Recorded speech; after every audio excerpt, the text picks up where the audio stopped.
So as you guys see, we talk about side gigs and marketing. I'm ready for my next guest. Excited to talk to him when my team brings him up. So I don't want to give it away, but it has something to do with this when I bring him up. So please share with us, what do you do in your daily dental life, who you are, and what you do to help dentists cry less inside.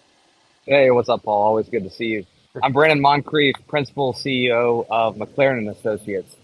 So we do sell-side advisory for dentists that are looking to pursue a practice sale or transition, whether that be to a private buyer or a DSO or private equity. So what I like to say is we educate and empower dentists to make good decisions with the future of their practice.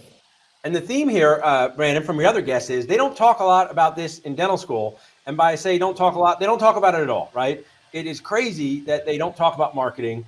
Crazy they don't talk about how to buy a practice or sell a practice, but people like you help them. I want to talk about a few things, but I want to mention first, we're going to be doing a webinar together called the DSO Dilemma. What does that mean? I love the name, the DSO Dilemma. What does that mean? A lot of large, successful practice owners are in the position where they're at a point where they want to monetize their business.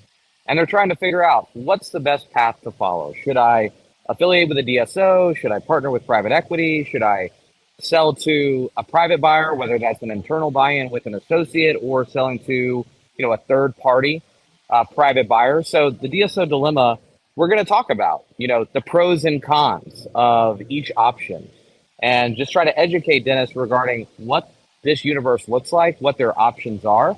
Obviously, the DSO private equity topic, lightning bolt topic, especially when it comes up in the group, right? We're here to try to give people objective guidance because there's so much misinformation out there about DSOs and private equity.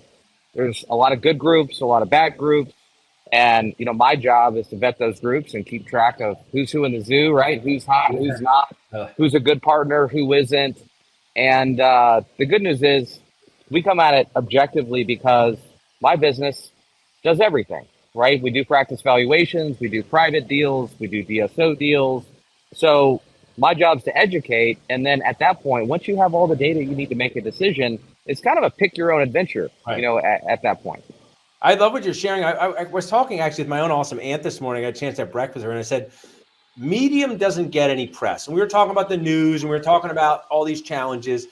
And medium doesn't get attention. What I mean by this is medium things that happen, no one cares about. They care about the guy who got 20x EBITDA and they're living and crushing at Ville, or the person who sold to a DSO and they immediately fired all of their team.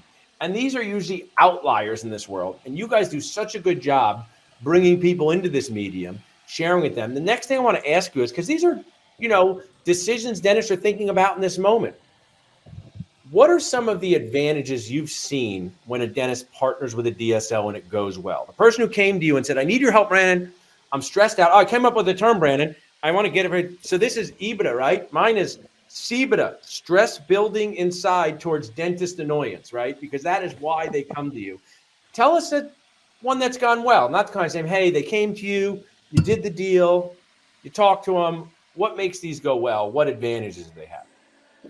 Well, I think first and foremost, you got to define your why, right? You got to define what your goals are in pursuing a DSO affiliation or private equity partnership.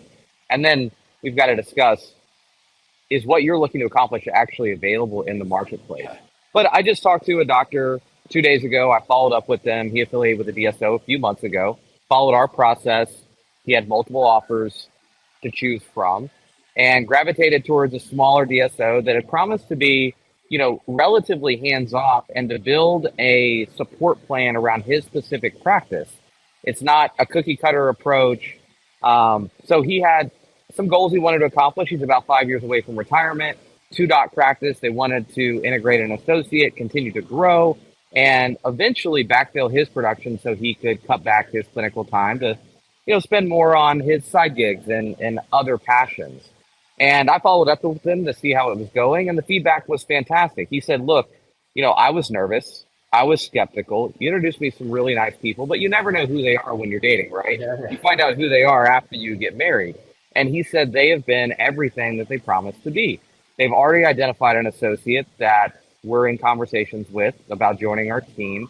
They've already leveraged their economies of scale to reduce our overhead. And they're in the process of renegotiating some of our PPO contracts. That's obviously a hot button topic with a lot of people right now.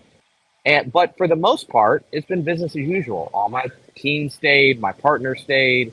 So it's been kind of the best of both worlds. I've gotten exactly what I wanted. I wanted a partner to come in, help plan my eventual transition out of the business and then help me fight some of the headwinds that private practice is facing. But I didn't want to interrupt my culture, my day to day. Yeah. I didn't want to change my staff. I didn't want to rebrand. And I've accomplished all those things as well.